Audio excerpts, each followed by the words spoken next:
Halo teman-teman semuanya, kita akan melanjutkan pembacaan buku The Psychology of Money.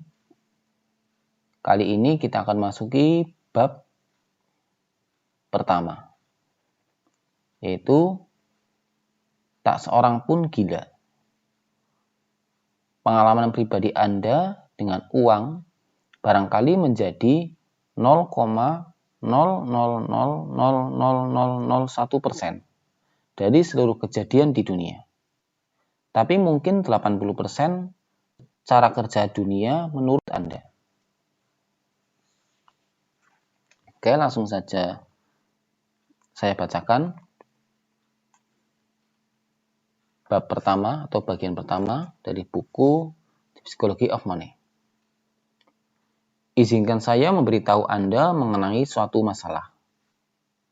Boleh jadi itu akan membuat Anda merasa lebih baik mengenai apa yang Anda lakukan dengan uang Anda, dan kurang menghakimi apa yang orang lain lakukan dengan uangnya. Orang melakukan beberapa hal gila dengan uang, namun tak seorang pun gila. Begini, orang dari berbagai generasi dibesarkan berbagai orang tua dengan berbagai pendapatan dan menganut berbagai nilai. Di berbagai bagian dunia, lahir di berbagai ekonomi, mengalami berbagai pasar tenaga kerja dengan berbagai insentif dan berbagai nasib, mendapat berbagai pelajaran. Semua orang punya pengalaman unik mengenai cara kerja dunia. Yang Anda alami langsung lebih meyakinkan daripada yang Anda pelajari secara tak langsung. Jadi, kita semua, Anda, saya, semua orang menjalani hidup dengan menganut satu set nilai mengenai cara kerja uang yang sangat beragam dari orang ke orang. Yang tampak gila bagi Anda boleh jadi masuk akal bagi saya. Orang yang tumbuh dalam kemiskinan berpikir mengenai risiko dan imbalan dengan cara-cara yang tak bisa dimengerti anak bankir kaya. Orang yang tumbuh ketika inflasi tinggi mengalami sesuatu yang tak pernah dialami orang yang tumbuh ketika harga stabil. Pialang saham yang kehilangan segalanya selama depresi besar mengalami sesuatu yang tak bisa dibayangkan pekerja teknologi yang menikmati kejayaan akhir 1990-an. Orang Australia yang belum pernah mengalami resesi dalam 30 tahun telah mengalami sesuatu yang belum pernah dirasa orang Amerika. Dan seterusnya. Daftar pengalamannya tak berujung. Anda tahu hal-hal mengenai uang yang saya tak ketahui. Begitu juga sebaliknya. Anda menjalani hidup dengan berbagai kepercayaan, tujuan, dan perakiraan yang berbeda dengan saya. Itu bukan karena salah satu di antara kita lebih cerdas daripada yang lain, atau punya informasi lebih bagus. Itu karena kita menjalani hidup yang berbeda. Dibentuk pengalaman yang berbeda, tapi sama meyakinkannya. Pengalaman pribadi Anda dengan uang barangkali menjadi 0,000001% dari seluruh kejadian di dunia. Tapi mungkin 80% cara kerja dunia menurut Anda. Jadi, orang-orang yang sama pintarnya bisa tak sependapat mengenai bagaimana dan mengapa resesi terjadi. Bagaimana kita harus menginvestasikan uang, apa yang harus diprioritaskan, berapa banyak risiko yang harus diambil, dan sebagainya. Dalam bukunya mengenai Amerika, 1930-an, Frederick Louis Allen menulis bahwa depresi besar memengaruhi jutaan orang Amerika di dalam diri untuk sepanjang sisa hidup mereka. Namun ada berbagai pengalaman. 25 tahun kemudian, sewaktu berkampanye sebagai calon presiden, John F. Kennedy ditanya reporter mengenai apa yang dia ingat dari masa depresi. Kennedy berkata, "Saya tak punya pengalaman langsung mengenai depresi. Keluarga saya salah satu yang terkaya di dunia sejak dulu. Waktu itu kami punya rumah lebih besar, pembantu lebih banyak, bepergian lebih sering. Satu-satunya yang saya lihat langsung adalah ketika ayah saya mempekerjakan lebih banyak tukang kebun supaya mereka punya uang untuk makan. Saya benar-benar tidak belajar mengenai depresi sampai saya membaca mengenainya di Harvard. Itu penting pada pemilihan presiden Amerika Serikat 1960. Orang berpikir, bagaimana mungkin seseorang tanpa pemahaman akan kisah ekonomi terbesar generasi sebelumnya diberi tanggung jawab atas ekonomi.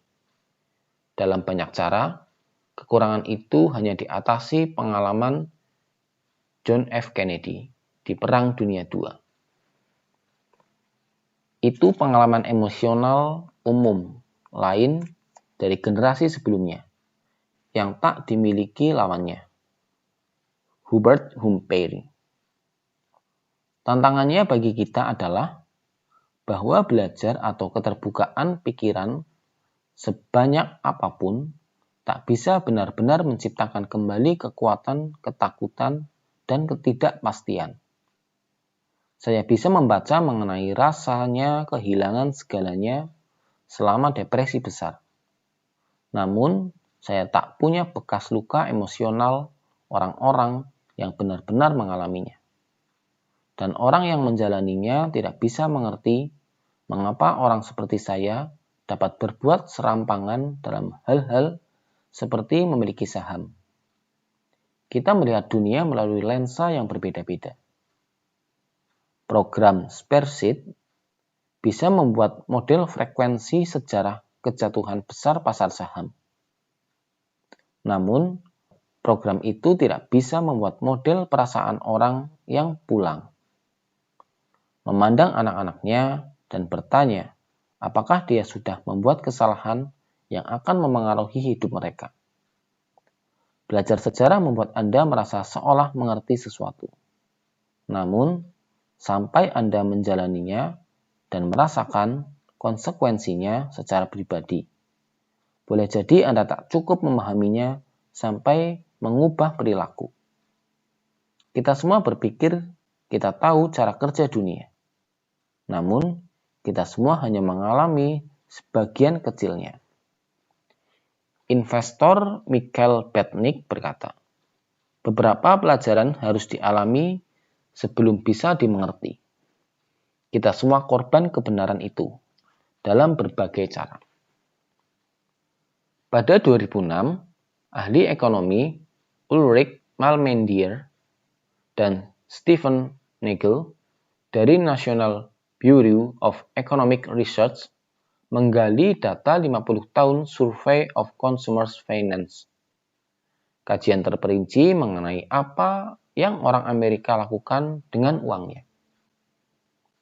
Dalam teori, orang harus membuat keputusan investasi berdasarkan tujuan dan ciri pilihan investasi yang tersedia bagi mereka saat itu.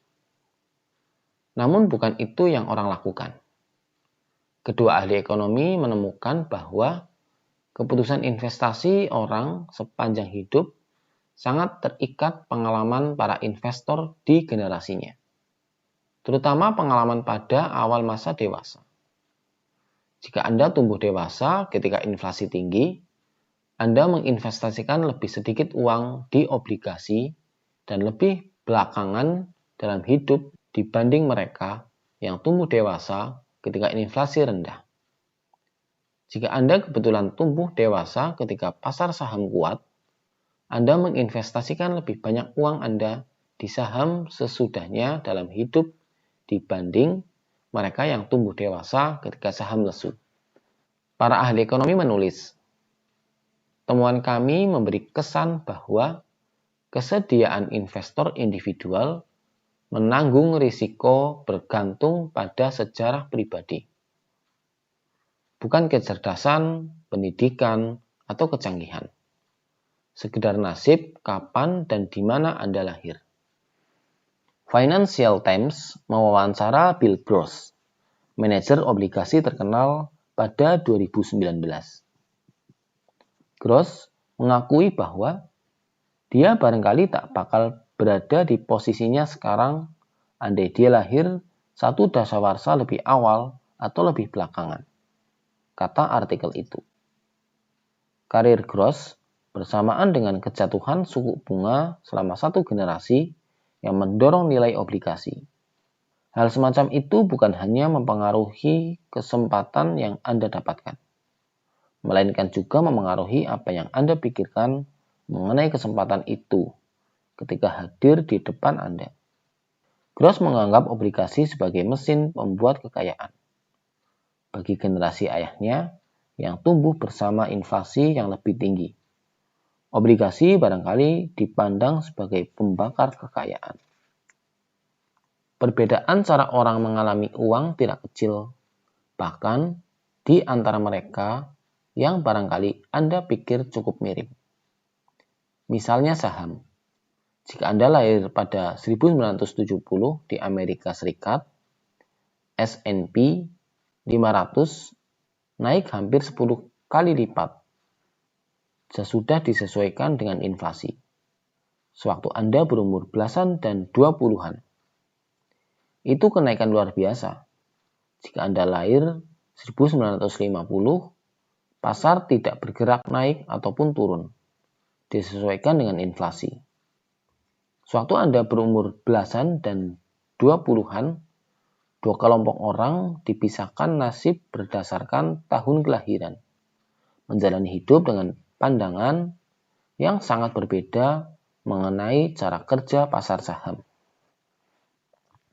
atau inflasi. Jika Anda lahir di Amerika pada 1960-an, inflasi sewaktu Anda berumur belasan dan 20-an. Tahun-tahun ketika Anda muda dan mudah terkesan, sampai mengembangkan dasar pengetahuan mengenai cara kerja ekonomi. Mendorong harga-harga naik sampai di atas 3 kali lipat. Itu banyak. Anda ingat orang antre beli bensin dan gaji tidak bernilai sebesar sebelumnya. Namun jika Anda lahir pada 1990 di Amerika Serikat, inflasi sangat rendah sepanjang hidup Anda sehingga barangkali tak pernah terpikir oleh Anda. Tingkat pengangguran nasional Amerika Serikat pada November 2009 sekitar 10%. Namun, tingkat pengangguran untuk laki-laki Afrika Amerika berumur 16-19 tanpa ijazah SMA adalah 49%, bagi perempuan kulit putih berumur di atas 45 tahun dengan gelar sarjana, tingkat pengangguran adalah 4%. Pasar saham lokal di Jerman dan Jepang hancur selama Perang Dunia II. Beberapa daerah dibom habis-habisan. Pada akhir perang, pertanian Jerman hanya memproduksi makanan yang menyediakan 1000 kalori per hari bagi warga. Bandingkan itu dengan Amerika Serikat, di mana indeks pasar saham melebihi berlipat ganda dari 1941 sampai akhir 1945, dan ekonominya berada di keadaan terkuat dalam hampir 2 dasawarsa. Tak ada yang seharusnya memperkirakan anggota-anggota berbagai kelompok itu menjalani hidup dengan berpikir sama mengenai inflasi, atau pasar saham, atau tingkat pengangguran, atau uang secara umum. Tak ada yang seharusnya mengharap mereka menggapai informasi finansial dengan cara yang sama. Tak ada yang seharusnya berasumsi mereka dipengaruhi insentif yang sama. Tak ada yang seharusnya memperkirakan mereka mempercayai sumber nasihat yang sama. Tak ada yang seharusnya mengharap mereka bersepakat mengenai apa yang penting, apa yang layak, apa yang mungkin terjadi berikutnya, dan apa jalan terbaik ke depan. Pandangan mereka mengenai uang dibentuk di dunia yang berbeda-beda. Dan ketika itu terjadi, pandangan mengenai uang yang dianggap konyol oleh sekelompok orang bisa masuk akal untuk kelompok lain. Beberapa tahun lalu, The New York Times membuat artikel mengenai kondisi kerja di pabrik elektronik besar Foxconn di Taiwan. Kondisinya sering buruk.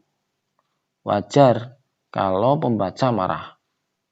Namun ada satu tanggapan menarik bagi artikel itu dari keponakan seorang pekerja Tiongkok yang menulis di bagian komentar. Bibi saya bekerja beberapa tahun di tempat yang orang Amerika sebut sweet shop. Pekerjaan berat, jam kerja panjang, gaji kecil, kondisi kerja buruk. Anda sekalian tahu apa yang bibi saya lakukan sebelum bekerja di salah satu pabrik itu. Dia menjadi pelacur. Bekerja di sweet shop itu lebih baik dibanding kehidupannya yang dulu, menurut saya. Saya tahu bibi saya lebih memilih dieksploitasi bos kapitalis jahat demi beberapa dolar daripada tubuhnya dieksploitasi beberapa orang demi uang lebih sedikit lagi. Makanya saya kesal dengan pemikiran banyak orang Amerika. Kami tak punya kesempatan yang sama dengan orang Barat. Infrastruktur pemerintah kami beda. Negaranya beda. Ya, bekerja di pabrik itu berat. Bisakah lebih baik? Ya, tapi hanya kalau dibandingkan dengan pekerjaan di Amerika. Saya tak tahu bagaimana harus menanggapinya. Sebagian diri saya ingin membantah keras. Sebagian lain ingin memahami. Namun, komentar itu adalah contoh bagaimana pengalaman yang beda bisa mengarah ke pandangan sangat berbeda dalam topik yang menurut satu pihak seharusnya hitam putih. Setiap keputusan yang dibuat orang dengan uang dibenarkan dengan menggunakan informasi yang mereka punya pada saat itu, yang dimasukkan ke model mental untuk mengenai cara kerja dunia. Orang bisa salah informasi, atau mendapat informasi tidak lengkap, atau tak jago matematika. Dibujuk pemasaran busuk, tak tahu apa yang dilakukan, salah menilai konsekuensi tindakan, banyak sekali. Namun semua keputusan keuangan yang dibuat itu masuk akal bagi mereka. Pada waktu dibuat dan cocok dengan semua yang harus dicocokkan. Mereka bercerita kepada diri sendiri mengenai apa yang mereka lakukan dan mengapa mereka melakukannya. Dan cerita itu dibentuk pengalaman unik mereka sendiri. Ambil contoh sederhana, tiket lotre. Orang Amerika menghabiskan lebih banyak uang untuk tiket lotre daripada gabungan film, permainan video, musik, cara olahraga, dan buku. Siapa yang beli tiket lotre? Sebagian besarnya orang miskin, rumah tangga berpendapatan terendah di Amerika Serikat. Rata-rata menghabiskan $412 per tahun untuk tiket lotre. 4 kali jumlah pengeluaran yang sama di kelompok pendapatan tinggi. 40% orang Amerika tidak bisa menabung uang $400 untuk dana darurat. Artinya, mereka yang membeli tiket lotre sampai $400 biasanya adalah orang-orang yang berkata tidak bisa menabung uang $400 untuk dana darurat.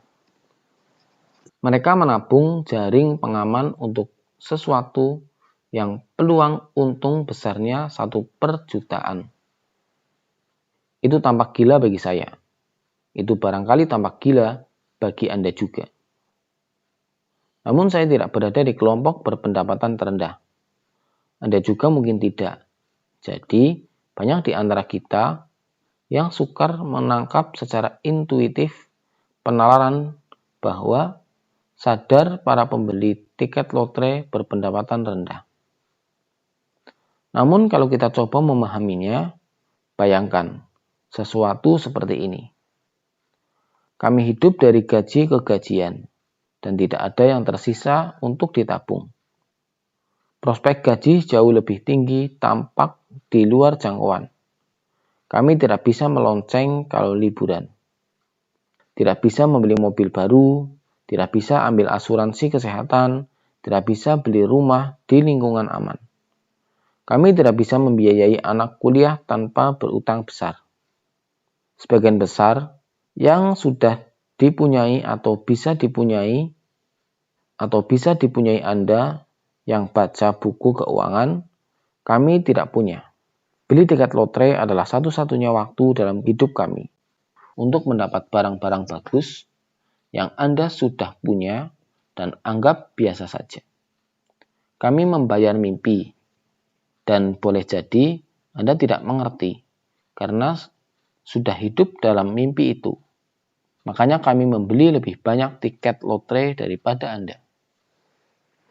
Anda tak harus setuju dengan penalaran itu. Membeli tiket lotre ketika bangkrut itu masih gagasan buruk. Namun saya bisa agak mengerti mengapa tiket lotre masih laku. Dan gagasan itu apa yang Anda lakukan tampak gila. Tapi saya agak mengerti mengapa Anda melakukannya. Mengungkap akar banyak keputusan finansial kita. Hanya sedikit orang yang membuat keputusan finansial murni dengan spirit set. Keputusan finansial dibuat di meja makan atau di rapat perusahaan. Tempat-tempat di mana sejarah pribadi, pandangan unik, dan mengenai dunia, ego, kebanggaan, pemasaran, dan insentif aneh bercampur menjadi narasi yang ampuh bagi Anda. Perkara lain yang penting dan membantu menjelaskan mengapa keputusan mengenai uang sangat sukar. Dan ada banyak sekali kekeliruan perilaku adalah dengan mengakui betapa barunya topik itu. Uang sudah ada sejak lama. Raja Alyatis dari Lydia, sekarang bagian Turki, dianggap sebagai pencipta uang resmi pertama pada 600 sebelum Masehi. Namun dasar modern keputusan mengenai uang, menabung dan investasi didasari konsep-konsep yang praktis masih sangat baru. Ambil contoh pensiun. Pada akhir 2018, ada 27 dolar triliun di rekening-rekening dana pensiun Amerika Serikat. Menjadikannya pendorong utama keputusan menabung dan investasi investor umum. Namun, keseluruhan konsep dana pensiun paling-paling baru berumur 2 generasi. Sebelum Perang Dunia II, sebagian besar orang Amerika bekerja sampai mati. Itu harapan dan realitas. Sampai 1940-an, di atas 50%, laki-laki berumur 65 ke atas masih bekerja. Social Security bertujuan mengubah keadaan itu. Namun, tunjangan yang pertama kali diberikannya tidak ada miripnya dengan dana pensiun sungguhan. Ketika Ida May Fuller mencarikan cek Social Security pertama pada 1940, nilainya 22,54 dolar atau sekarang setara 416 dolar disesuaikan dengan inflasi. Baru pada 1980-an, rata-rata cek Social Security untuk pensiunan melebihi 1.000 dolar disesuaikan dengan inflasi. Lebih daripada seperempat orang Amerika di atas umur 65 digolongkan sebagai miskin oleh sensus Bureau sampai akhir 1960-an. Anda percaya ada kepercayaan yang tersebar luas perihal semua orang dulu punya dana pensiun swasta. Namun itu dilebih-lebihkan. Employee Benefit Research Institute menjelaskan hanya 1/4 dari semua orang yang berumur 65 tahun lebih tua yang punya pendapatan pensiun pada 1975. Di antara minoritas yang beruntung itu, hanya 15% pendapatan rumah tangga berasal dari dana pensiun. The New York Times menulis pada 1955 mengenai keinginan yang makin besar, tapi ketidakmampuan yang berlanjut untuk pensiun. Mengulang satu perkataan lama. Semua orang berbicara mengenai pensiun, tapi rupanya sedikit sekali yang melakukan sesuatu mengenainya. Baru pada 1980-an, marak gagasan bahwa semua orang berhak dan seharusnya mendapat masa pensiun yang nyaman. Dan cara untuk mendapat masa pensiun yang nyaman itu adalah harapan bahwa semua orang akan membangun dan menginvestasikan uang sendiri. Saya akan ulang menyatakan betapa barunya gagasan itu. Sarana tabungan penulis utama Amerika baru ada pada 1970-an. Roth IRA baru ada 1998. Kalau disampaikan dengan orang, maka dia belum boleh minum minuman beralkohol. Seharusnya tak ada yang kaget kalau banyak di antara kita yang payah dalam menabung dan berinvestasi untuk masa pensiun. Kita tidak gila. Kita semua hanya masih baru. Begitu juga dengan kuliah. Jumlah orang Amerika berumur di atas 25 dengan gelar sarjana naik dari di bawah 1/20 pada 1950 menjadi 1/4 pada 2015. Biaya kuliah rata-rata pada periode itu naik di atas ke-4 kali lipat disesuaikan dengan inflasi. Sesuatu yang begitu besar dan begitu penting menerapkan masyarakat begitu cepat. Dan itu menjelaskan mengapa misalnya banyak sekali orang membuat keputusan buruk dengan pinjaman uang kuliah mahasiswa dalam 20 tahun terakhir. Belum ada akumulasi pengalaman selama puluhan tahun yang bisa dipelajari, kita belajar sambil jalan. Begitu juga dengan dana indeks, yang umurnya belum sampai 50 tahun, dan dana lindung nilai, yang baru mulai dalam 25 tahun belakangan. Bahkan penggunaan utang konsumen secara luas, KPR, kartu kredit mobil, sebelum mulai sampai sesudah Perang Dunia II, ketika G-Bill mempermudah jutaan orang Amerika meminjam uang. Anjing dijinakkan 10.000 tahun lalu dan masih mempertahankan beberapa perilaku leluhur liarnya. Namun, kita dengan pengalaman baru 20-50 tahun di sistem keuangan modern berharap sudah sempurna menguasainya. Bagi suatu topik yang sangat dipengaruhi emosi versus fakta, itu masalah. Itu juga membantu menjelaskan mengapa kita tak selalu melakukan apa yang seharusnya kita lakukan dengan uang. Kita semua melakukan hal gila dengan uang. Karena kita semua relatif baru dalam permainan dan apa yang tampak gila bagi Anda boleh jadi masuk akal bagi saya. Namun tidak ada yang gila. Kita semua membuat keputusan berdasarkan pengalaman unik masing-masing yang tampak masuk akal bagi kita pada saat tertentu. Mari kita simak cerita mengenai bagaimana Bill Gates menjadi kaya. Demikian pembahasan bab pertama atau bab 1 buku The Psychology of Money, karya Morgan Housel. Dan selanjutnya kita akan memasuki bagian kedua, yaitu keberuntungan dan resiko. Tak ada yang sebagus atau sejelek kelihatannya, yang akan saya bacakan di video berikutnya. Oke, bagi teman-teman yang belum mendukung channel ini, silahkan didukung dengan cara like, subscribe, dan komen, dan juga share jika channel ini menurut teman-teman bermanfaat. Oke, demikian dan terima kasih.